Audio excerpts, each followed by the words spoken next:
Bonjour, bienvenue à tous. Dans cette vidéo, nous allons aborder la deuxième partie sur l'adolescence. Et donc, on va traiter des sujets, donc je vais prendre des exemples comme je vous expliquais dans la première vidéo. Je vais prendre des exemples concrets, puis je vous expliquer ce qui serait peut-être judicieux d'appliquer par rapport à ça. Voilà, donc on va faire l'adolescent et ses fréquentations. On va faire l'adolescent avec les cigarettes, les drogues, les réseaux sociaux, le respect. On va faire aussi le portable, les sorties, la sexualité, l'opposition par principe, l'échec de l'adolescent lorsqu'il subit un échec. Voilà, nous allons aborder tout ça dans cette vidéo-là. Si je n'ai pas assez de temps, bien sûr, on fera une vidéo supplémentaire en fonction du temps que je mettrai à répondre. Voilà, donc nous allons commencer par un exemple qui est mon fils de 16 ans avait l'autorisation de minuit et rentrait à 2 h du matin. Donc comment on fait dans ce genre de situation? D'abord, il est important, lorsqu'on pose les règles à l'enfant, de bien expliquer ce qu'on attend de lui. Alors bien sûr, on attend qu'il les respecte, et bien sûr, il ne les respectera pas. En tout cas, s'il y a des parents qui ont des enfants qui respectent les règles, c'est super. En tout cas, beaucoup d'adolescents ne les respectent pas. Donc, qu'est-ce qu'on met en place? Surtout, on ne va pas commencer à le culpabiliser, puisqu'en fait, c'est son travail à lui d'agir comme ça. Donc, ce qu'on va faire d'abord, c'est qu'on va lui demander pourquoi il est arrivé en retard. Parce qu'il se peut parfois que ça ne soit pas de son fait à lui. Imaginez qu'il soit avec un ami qui avait une voiture et ils ont crevé, ça ne vient pas de lui, le fait de son retard. Donc là, on ne peut pas le sanctionner. Par contre, si c'est du systématique, il arrive en retard et il a toujours des excuses, on va dire, abracadabrantes, évidemment, là, on va sanctionner, puisqu'on va décider de ne pas se faire prendre pour un imbécile. Donc imaginons la première fois, ça ne vient pas de lui, donc on laisse évidemment courir. Par contre, ce qu'on lui demande, c'est de vous prévenir, évidemment, qu'il va avoir du retard pour éviter que vous vous fassiez du souci. La deuxième hypothèse, c'est que c'est de son fait. Soit il n'a pas compris qu'il n'était pas sur le bon fuseau horaire par rapport au vôtre, soit en tout cas, il a déterminé qu'il allait pouvoir se permettre de rentrer 2 heures après. Ce qu'on va faire, la première fois, on va lui rappeler la règle, je pense. On va lui dire, voilà, moi j'attends de toi vraiment que tu respectes le contrat, sinon ça va poser un problème et tu seras sanctionné pour les prochaines fois. Imaginons qu'il récidive. À ce moment-là, les 2 heures, imaginons donc qu'il soit rentré avec 2 heures de retard, il va, dans la semaine qui suit cet acte, il va devoir travailler 2 heures pour vous. C'est-à-dire que soit il va faire du jardinage pour vous, soit du ménage, on va donc lui apprendre à repasser, on va donc lui apprendre à faire toutes ces tâches-là. Et là, on va faire une petite parenthèse, c'est qu'il est important, lorsque vous avez un adolescent, de commencer à le rendre autonome. C'est-à-dire qu'il faut penser que bientôt, il va vivre tout seul dans un appartement et c'est ce qu'on lui souhaite. Ça veut dire qu'il aura acquis son autonomie convenablement. Donc on va commencer à lui apprendre à faire les tâches de la maison pour qu'il puisse tout seul être autonome. Donc commencer à préparer le repas, commencer à faire convenablement le ménage, commencer en fait à s'occuper de lui tout seul. Donc quand vous allez le sanctionner là par rapport au fait qu'il ne respecte pas les limites, on va commencer à lui faire des choses comme ça. C'est-à-dire que pendant 2 heures, eh bien, il va travailler pour vous, gratuitement évidemment. Ce sera sa sanction. Cette sanction permet de déculpabiliser, donc c'est plutôt salutaire pour l'enfant. Et ensuite, ça permet de lui éviter et surtout de comprendre qu'il n'a pas intérêt à récidiver, sauf s'il aime bien les tâches ménagères. Et d'ailleurs, à ce propos, si l'enfant se dit, bon, bonne pioche, si j'ai bien compris, je vais rentrer 2 heures plus tard et j'aurai que 2 heures de ménage à faire. Certains enfants peuvent s'adapter à ça. On va contraindre immédiatement. C'est-à-dire que le projet, c'est qu'il respecte vos limites. Donc la prochaine fois, ce ne sera pas 2 heures, mais ce sera 3, même s'il arrive avec que 2 heures de retard. Il faut vraiment le dissuader, on va dire, de dépasser les limites. Maintenant, il faut que vos limites à vous soient bien claires, c'est-à-dire que les limites de l'enfant soient réfléchies. À quelle heure un adolescent de 16 ans peut-il rentrer à la maison? Qu'est-ce qui est raisonnable en fait? Si vous dites, voilà, mon enfant de 16 ans, je vais l'autoriser à rentrer à 22h30, ça me semble un peu juste pour l'adolescent. Résultat, on aura beaucoup plus de tendance on va dire, à déborder de la règle ou de la limite. Ce qu'il faut, c'est essayer de voir ce qui me paraît convenable. Donc ça, c'est notre premier exemple. Le deuxième exemple, c'est mon enfant me parle mal. Ça, c'est quelque chose que je rencontre beaucoup. C'est-à-dire que les adolescents, aujourd'hui, sont très agressifs avec leurs parents, mais ça, c'était déjà le cas avant. Et puis surtout, ils rentrent vite dans un langage qui ressemble déjà à un langage de la rue, sans péjorer tout ça, mais où il n'y a plus du tout de politesse. Et l'adolescent a confondu son parent avec son copain. Résultat, toutes les bornes ont été dépassées. Ce qu'il faut, c'est d'abord remettre l'enfant dans son cadre, ne pas l'autoriser en lui disant clairement « je ne t'autorise pas à me parler comme ça, tu vas dans ta chambre et quand tu seras d'accord de me parler convenablement et de t'excuser pour ce que tu viens de dire, tu reviendras ». Et à partir de là, on commence un peu à régler ce problème-là. Surtout, ce qu'il ne faut pas, c'est que lorsque l'enfant vous parle mal sur un sujet, peu importe lequel, il ne faut pas commencer à contre-argumenter sur son sujet. Il vous parle mal, d'abord, on va cadrer ça. Et après, une fois qu'il vous parlera convenablement, on réglera le problème. Mais d'abord, il faut vraiment encadrer le langage, parce que ça va lui servir plus tard, et notamment si jamais il a un patron, il ne peut pas s'en prendre à son patron, il ne peut pas lui parler mal non plus, il doit conserver les formules de politesse, même lorsqu'il est en colère. Donc ça, c'est une deuxième chose. Le troisième exemple que nous avons aujourd'hui, c'est, imaginons que votre fille sorte avec un jeune homme qui ne correspond pas du tout, ou qui n'a pas du tout les mêmes concepts ni règles éducatives que vous avez donné à votre enfant. Donc vous le voyez d'un mauvais œil, on est bien d'accord, et l'idée surtout c'est de ne pas le critiquer. C'est-à-dire qu'elle va arriver avec, vous allez vous effondrer forcément, sauf que si vous commencez à le critiquer, elle va de plus en plus l'adorer. Plus vous le critiquez, plus elle va l'adorer, puisque c'est l'opposition par principe. Ce qu'il faut surtout, c'est de rien dire. Et même, on peut aller pousser le vice un petit peu loin, c'est commencer à faire des compliments sur lui. Donc si vous pouvez trouver de vrais compliments, il ne s'agit pas non plus de mentir, mais si vous pouvez trouver des compliments sur lui, vous allez commencer à dire 2-3 choses, mais surtout ne pas critiquer cet adolescent si vous pouvez, surtout ne pas le critiquer, parce que ça va vous favoriser chez elle l'attachement. Ensuite, l'idée, c'est justement pour favoriser l'autonomie et l'autonomie intellectuelle aussi, c'est qu'il se peut que votre adolescente, au bout d'un moment, se rende compte bien sûr qu'il y a un problème avec ce jeune garçon. Alors vous l'avez mesuré depuis le départ, mais c'est pas judicieux d'aller le dire à l'enfant. Déjà parce que il y a une citation qui dit « L'expérience, c'est comme une bougie, ça n'éclaire que celui qui la tient ». Vraiment, cette citation va super bien avec l'adolescent. C'est-à-dire que l'adolescent doit faire ses propres expériences. Alors l'adulte, bien sûr, on voit les choses, on va dire, bien en amont par rapport à l'adolescent, puisqu'on a l'expérience, mais par contre, il faut que lui en fasse l'expérience. Il faut savoir aussi qu'il n'est pas judicieux, et on va mettre des bémols sur tout ça, il n'est pas judicieux de balayer tout le chemin pour ne pas que l'enfant tombe, l'adolescent tombe et se fasse mal. Parce qu'en fait, c'est parce qu'il va faire des erreurs qu'il va apprendre et qu'il va se construire. Si parce que nous, on a l'expérience, on va lui favoriser le chemin, eh bien en fait, ça ne va pas l'aider. Au contraire, ça va prendre beaucoup plus de temps pour qu'il trouve sa personnalité. Parce que c'est avec ces expériences-là qu'il va pouvoir déterminer qui il est.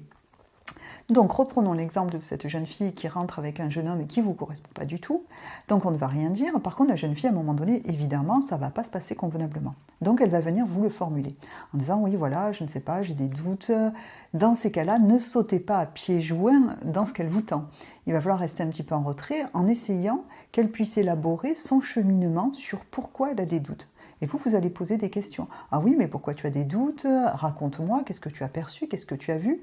Et en fait, en faisant développer ce petit cheminement, vous allez lui permettre de prendre elle-même sa décision sans que vous ayez eu à intervenir dans sa décision. Enfin, intervenir directement en tout cas. Et ça va favoriser sa prise de décision, ça va favoriser aussi ses réflexions intellectuelles. Et ça va favoriser le fait qu'elle va un petit peu mieux regarder quand elle va choisir son prochain, on va dire, petit copain. Donc, quatrième exemple, ça va être mon adolescent ne veut plus me parler. Malheureusement, aujourd'hui, j'en rencontre beaucoup parce que les choses se sont inversées. On a le sentiment que c'est les adolescents qui ont un levier sur leurs parents, alors qu'en fait, c'est l'inverse, il ne faut pas l'oublier. Donc, imaginons que votre adolescent ne veuille plus lui parler, et vous allez lui parler par contre. C'est-à-dire qu'on va lui rappeler 2 choses. C'est que 1, il vit chez vous, et 2, il vit grâce à vous au niveau financier. C'est-à-dire qu'on ne va pas l'autoriser à ne pas vous parler parce que le fait qu'il ne vous parle pas met une ambiance délétère dans la maison et qu'il n'a pas le droit d'agir ainsi parce qu'en fait, tout le monde est pénalisé et que ce n'est pas un petit roi. Donc en fait, on va lui rappeler qu'il n'a pas le droit de ne pas vous parler et que si jamais il veut continuer dans cette voie-là, il y a 2 possibilités pour lui. Soit il va se retrouver dans un pensionnat, soit il y a un autre membre de la famille qui souhaite l'héberger. Mais en aucun cas, il peut rester chez vous s'il ne respecte pas les règles de votre maison. C'est-à-dire qu'on ne peut pas ne pas parler aux autres membres de la famille, y compris vous, parce que vous n'êtes pas un animal. Donc en fait, il doit se comporter lui-même comme un être humain et ne pas vous traiter comme un animal, donc on doit humaniser tout le monde. En lui posant cette castration, on va dire, rétablir une vérité qui est on ne peut pas vous traiter comme un chien. Donc ça me semble vachement important. Et il y a beaucoup d'adolescents qui agissent ainsi parce qu'ils pensent avoir un levier. Sauf que si vous rappelez que c'est vous qui allez financer toute sa vie, c'est vous qui l'a financé, et que si lui, il n'est pas d'accord de vous parler, vous n'allez plus non plus être d'accord de financer sa vie. Et qu'on va devoir trouver des solutions qui vont être, on va dire, différentes de ce qui est posé aujourd'hui. Voilà ce qu'on va lui rappeler. Pour le cinquième exemple, c'est mon adolescent vit un échec, que ce soit amoureux ou affectif, que ce soit scolaire. Donc la première chose qu'il ne faut pas lui dire, par contre, c'est je te l'avais bien dit. Ça, vous allez saper toute la confiance que l'adolescent, le peu de confiance qu'il a déjà en lui, puisque l'adolescent, de par sa structure qui n'est pas encore stable, pour lui c'est déjà compliqué de faire des choix. Et si en plus quand il fait des choix il se trompe, ça devient presque après la peur de faire des choix. Donc ce qu'il faut c'est lui dire déjà qu'il n'existe pas de chemin de vie ou de vie sans obstacle. Je connais personne qui n'a jamais vécu un échec dans sa vie, quel qu'il soit. Donc en fait, lui dire que tout le monde s'en débrouille et que lui aussi va s'en débrouiller et qu'un échec ne dit rien de ce qu'il est lui. Ça dit juste que ça permet d'apprendre en fait. L'échec permet d'apprendre et ça permet aussi la prochaine fois de faire un meilleur choix. Sans ça, c'est compliqué, puisque nos choix sont déterminés par nos échecs passés souvent. Donc en fait, on va lui dire ça, le rassurant en lui disant que on peut toujours trouver des choses positives dans l'échec. C'est-à-dire, qu'est-ce qu'il a appris de cette chose-là? Qu'est-ce qu'il peut faire pour ne pas que ça se reproduise? Et qu'est-ce qu'on peut mettre en face pour ne pas que ça se reproduise? Ensuite, l'échec qu'il vit n'est pas un échec personnel, il est un échec de ses actes ou de ses actions. Et donc, ça ne dit rien sur lui, l'échec. Ça dit juste qu'il a fait un choix et que ce choix-là n'était pas propice ou n'était pas favorable. Mais c'est tout ce que ça dit. Pour le sixième exemple, on va prendre, donc c'est un adolescent qui choisit que des filles, qui le mène en bateau. Donc les parents s'en rendent compte, c'est un peu délicat d'intervenir. Ce qu'il faut rappeler à l'enfant à ce moment-là, quand on s'en rend compte, puisqu'il va aller d'échec en échec, puisque évidemment ces jeunes filles vont se jouer de lui, il va laisser surtout ces jeunes filles se jouer de lui. Donc ce qu'il faut lui rappeler, ou le questionner, c'est lui dire, mais qu'est-ce qui t'attire au départ chez elle? C'est-à-dire, qu'est-ce qui fait qu'il va choisir plutôt telle fille plutôt qu'une autre? Et là, on va comprendre aussi pourquoi lui, il est d'accord d'être avec des jeunes filles qui lui manquent de respect. Puisque quand on se laisse mener en bateau, puisque c'est un être intelligent, donc il voit très bien qu'on le mène en bateau, donc quand il laisse l'autre faire, qu'est-ce qui se joue pour lui? C'est un peu comme si lui, il pensait ne pas être à la hauteur, c'est un peu comme si lui, ne pensait ne pas avoir de valeur pour se laisser traiter comme ça. Et les parents vont être un peu les filets de sécurité, c'est-à-dire que bien sûr qu'il faut lui laisser faire ses expériences, mais il faut pouvoir aussi ménager la chute. C'est-à-dire que quand vous voyez que ces choses-là arrivent, il faut intervenir discrètement, c'est-à-dire lui questionner plutôt que lui interdire de fréquenter des jeunes filles comme ça. Parce que c'est en le questionnant que lui va réagir et va changer, on va dire, son fusil d'épaule. De ce fait, il va pouvoir retrouver peut-être un peu confiance en lui, surtout le respect de lui-même, et modifier le choix modifier ce qui détermine en tout cas le choix des jeunes filles qu'il choisit. Donc pour le septième exemple, on prend l'exemple d'une jeune fille qui a pris des photos d'elle dénudée et les photos ont fait le tour du collège. Donc ça c'est déjà un vrai problème pour la jeune fille parce que ça va être compliqué par rapport au regard des autres de pouvoir retourner au collège. Et donc actuellement ça arrive beaucoup parce que je l'ai eu plusieurs fois cette année dans mon cabinet.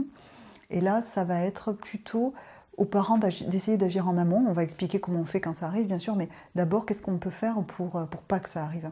C'est-à-dire qu'il faut d'abord expliquer le respect du corps à l'enfant, lui dire, enfin à l'adolescent, lui dire en fait qu'en aucun cas elle est autorisée à se prendre dénudée en photo, ne serait-ce qu'à 13 ans, même 15 ans, et qu'en aucun cas elle peut se servir des réseaux sociaux pour faire voyager cette photo, puisqu'elle n'a pas déjà le droit de la prendre. Ensuite, on lui explique que si jamais ça arrive, c'est une grande partie de sa vie qu'elle va porter en fait la problématique de la diffusion de ces photos et des dégâts que ça va faire sur elle psychologiquement, parce que les autres n'hésiteront pas à lui rappeler. Donc on lui rappelle bien tout ça, on lui dit bien que c'est interdit, on lui rappelle les questions, et ensuite on essaie de comprendre pourquoi elle a eu l'idée de se prendre dénudée. C'est-à-dire, qu'est-ce qui a fait à un moment donné qu'elle-même ne suffisait pas, parce que j'imagine bien à qui elle a dû envoyer la photo, probablement un garçon, donc en fait, pourquoi elle, juste elle, ça ne suffisait pas pour plaire à l'autre? Pourquoi fallait-il montrer des choses qu'on ne doit pas montrer à cet âge-là? Et donc essayer de comprendre ce qui s'est joué pour elle. Si on arrive à expliquer aux adolescents, et même un petit peu avant, le respect du corps, le fait qu'on ne doit pas, il y a des parties qu'on ne doit pas montrer, qui doivent être vraiment réservées pour certaines choses, etc., normalement, on va limiter ce genre de choses. Parfois, c'est parce que l'adolescent ne sait pas du tout, parce qu'il ne mesure pas les actes qu'il pose. Donc, on va essayer de, comment dire, de travailler plutôt là en amont, plutôt que lorsque c'est fait. Parce que lorsque c'est fait, il n'y a pas grand-chose à faire.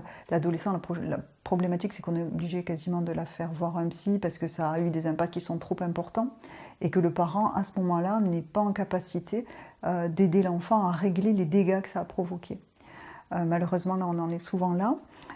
Donc ça, c'est en ce qui concerne les photos. Pour ce qui est du portable, puisqu'on va joindre les deux, c'est que lorsqu'on achète un portable à l'enfant, il faut le prévenir de quelque chose. Parfois, les parents achètent un portable entre 10 et 12 ans, je crois que c'est la moyenne en France. La première chose qu'il faut leur dire, c'est qu'en effet, c'est leur portable, ça c'est une chose. Mais par contre, que le parent s'autorise à aller voir ce qu'il y a dedans. Alors attention, c'est pas d'aller fouiller dès qu'il a le dos tourné. C'est pas du tout ça qu'on met en place, parce que ça, ce serait, on va dire, déloyal vis-à-vis de lui, mais c'est de lui dire tout ce qu'il y a dans ce portable, il faut que je sois en capacité de pouvoir le regarder. Donc c'est à toi de faire en sorte, si tu ne veux pas que je voie des choses, de les éliminer avant que je tombe dessus. Et ensuite, on va lui promettre quelque chose, c'est que si jamais on veut voir dans son portable, parce qu'on a des doutes, et notamment on va en parler sur les sites de rencontres, sur les sites les réseaux sociaux, on va lui dire que si on a des doutes, on va lui demander son portable avec lui à côté, c'est-à-dire qu'on ne va pas les fouiller dans sa chambre, on va lui demander le portable et on va regarder devant lui le doute qu'on a, c'est-à-dire vérifier s'il n'est pas en contact avec... Imaginez que la jeune fille ait 12 ans et qu'elle est en contact avec des jeunes hommes de 25 ans, il faut absolument encadrer tout ça, on ne peut pas la laisser parce qu'elle est en danger. Donc en fait, le parent va expliquer ça à l'enfant et va lui dire, voilà, à tout moment, si jamais j'ai des doutes, un, je vais t'en parler, et deux, on va regarder ensemble, tu seras présent, mais je regarderai dans ton portable. Donc c'est à toi de limiter ce qui va rentrer, ce qui va sortir de ce portable-là. Parce que le portable aujourd'hui est un peu considéré comme le journal intime de l'enfant, sauf que le journal intime reste à la maison, alors que le portable, c'est l'ouverture aux réseaux sociaux, donc on contacte avec des gens qui ne sont pas toujours bienveillants. Et c'est ce que le parent doit rappeler à l'enfant. Voilà, donc du coup on cadre en même temps le portable et on cadre les photos. C'est-à-dire qu'on interdit à l'enfant, ça me paraît judicieux, de faire des photos de lui et de les envoyer à qui que ce soit d'ailleurs. Voilà pour ce qui concerne le portable et les images. Voilà, donc nous avons fait le tour des questions pour cette vidéo. Les autres questions seront traitées dans la troisième vidéo et je vous dis à bientôt.